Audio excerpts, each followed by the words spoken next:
Welcome back to another edition of the Angels here as the Halos travel out to the Midwest to take on Logan O'Hoppe and the Minnesota Twins. And it's a homecoming all around. George Klassen back in the state where he pitched his college ball at the University of Minnesota. And it did not start off well for him. Not a great welcome back as Tommy Edman goes out to right center field. This one's going to hit off that wall as Simpson gives it a leap but cannot make the play. Tommy Edman's got some fleet, so he ends up on third base with a triple. And then Walker Jenkins proceeds to fly one out to left field. Palacios playing there on the day, puts it away. Not a strong enough arm, obviously, to get the runner, as Edman scores easily to make it a 1-0 Twins lead. And then in the bottom half of the second, Carlos Correa rips one down that left field line into the corner. That's another extra base hit for the Twins, as leadoff double for Correa sets up a Jose Miranda charge out to left field. Palacios ranging back, puts it away at the track.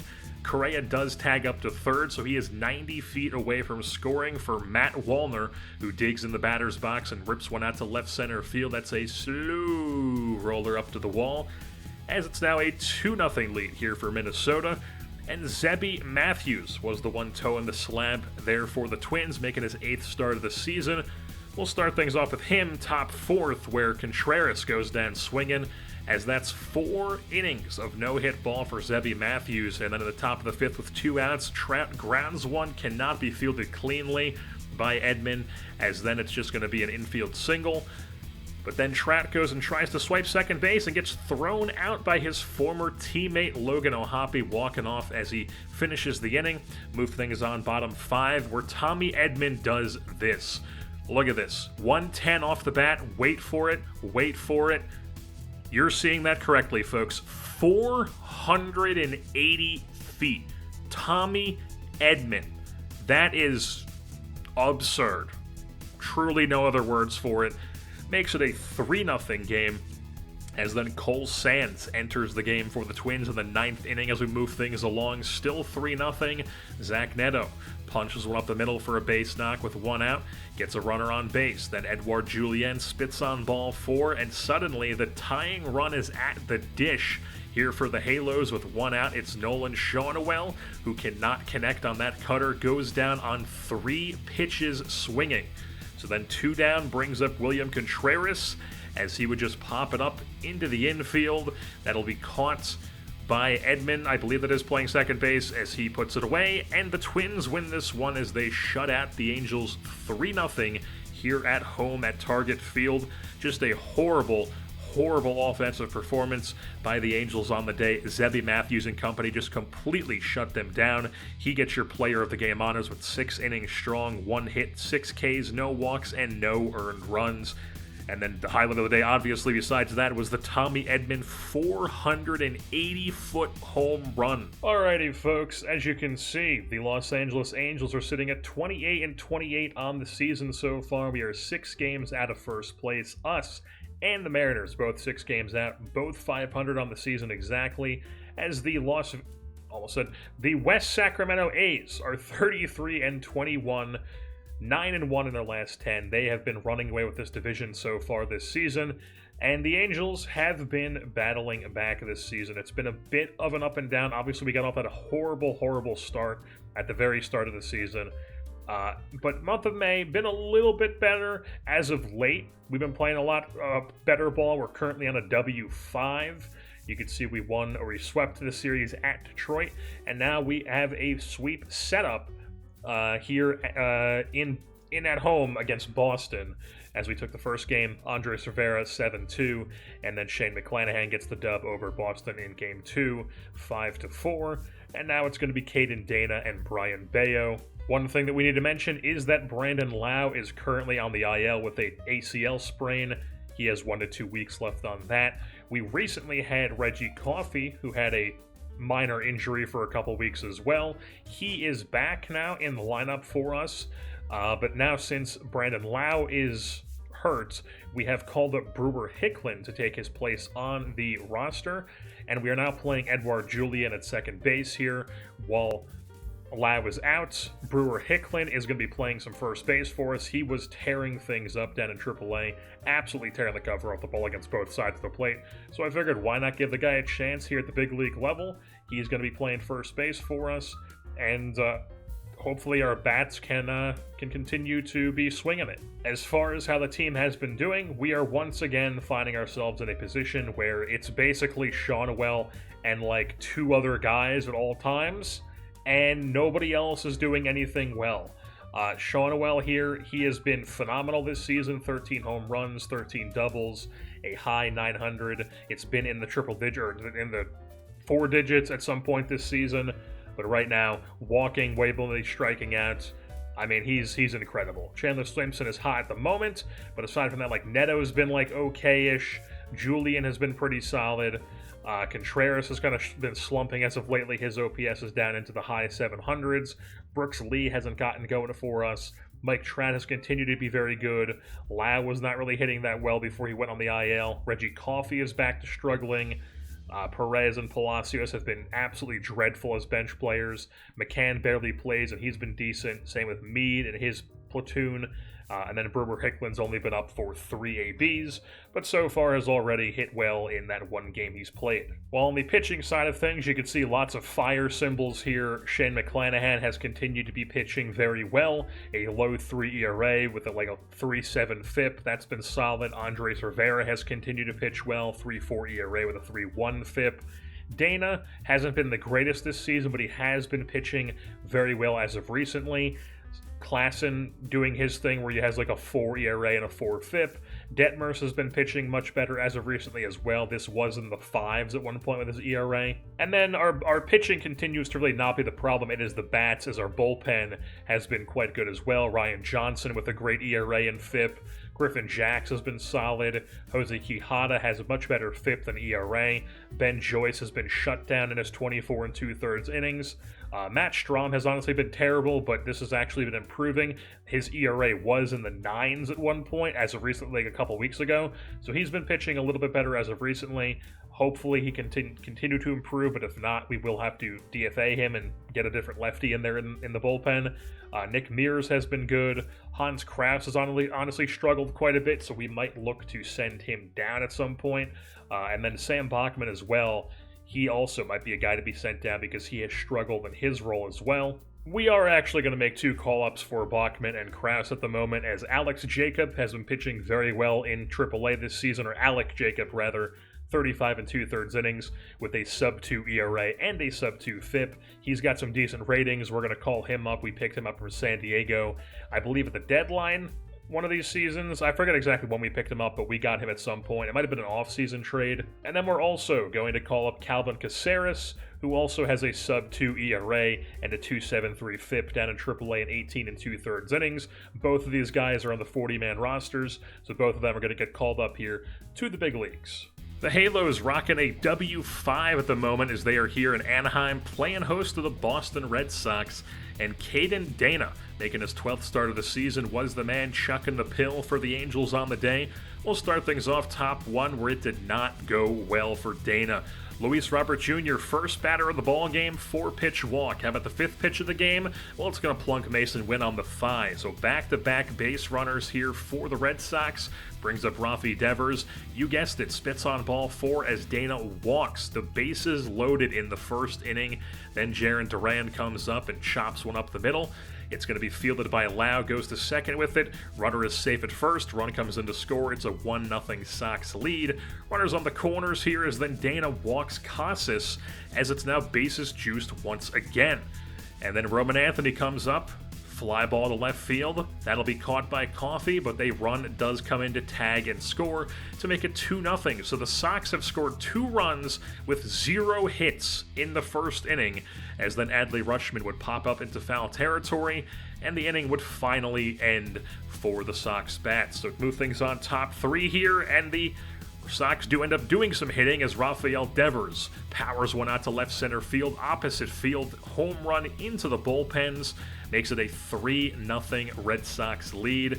We'll move things on to the bottom half of the 3rd now, where Brian Bayo was the one chucking the pill for the Red Sox on the day, making his 12th start of the season.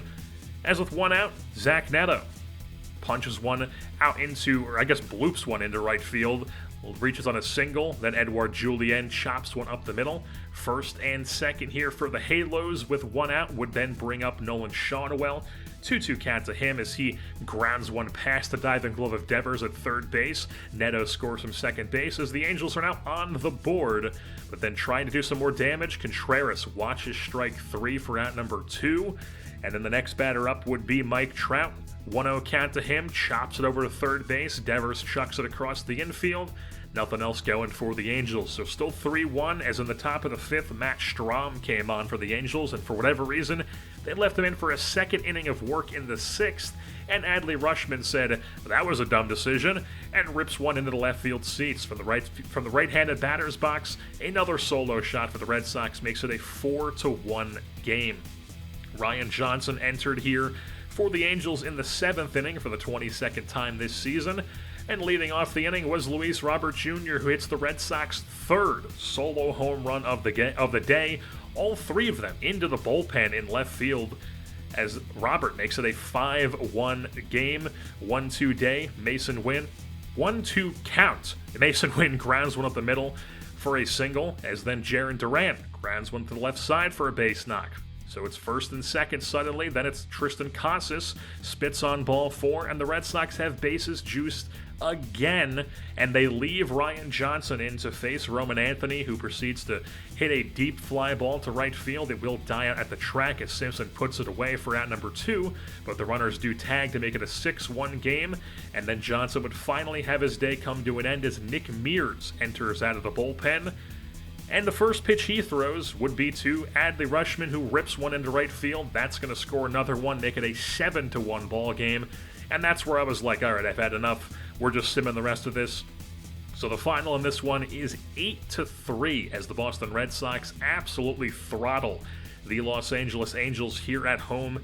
8-3. Like I said, Bayo gets the win. Dana gets the loss, obviously.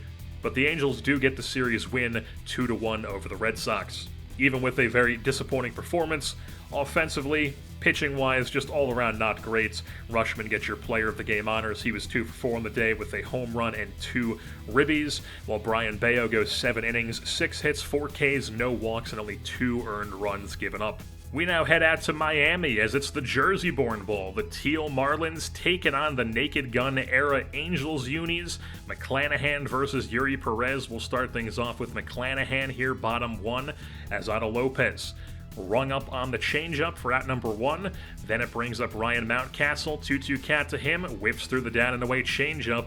Next batter up would be Xavier Edwards. Their 3-hitter, 0-2 count to him, gets locked up on the curveball. 1-2-3 on 3 strikeouts. Go the Marlins. Top 2 here, Perez on the bump. Mike Trout, welcome to South Florida. Rips one to left center field, 422. Solo shot makes it a 1-0 Angels lead as they strike first. As then with one out in the bottom half of the third, Stuart Fairchild draws himself a walk as the scrappy Marlins try to fight back here. Ryan Mountcastle, 2-2 count, rips one down the left field line into the corner, and Fairchild scores all the way from first base on a Mountcastle double. 1-1 ball game. Bottom 4 here, a Fish legend, Agustin Ramirez, dead center field, way out of here. A solo shot, 424, makes it a 2-1 Fish lead as they jump out in front for the first time. And just like a heavyweight fight, we're just trading haymakers here as Brooks Lee starts off at the top of the 5th, walks, gets on first base. Then Kyle McCann, who was the catcher on the day, absolutely pulverizes one into the upper deck in right field. A 2-run blast as now the Angels are back on top 3-2 here. Move things on top 7, the lefty Dax Fulton on the hill here for the Marlins. And leading off the inning was Brooks Lee going out to right center field. That's a leadoff double. So he's in scoring position, as then they would intentionally walk Zach Neto. So first and second here, 2 outs.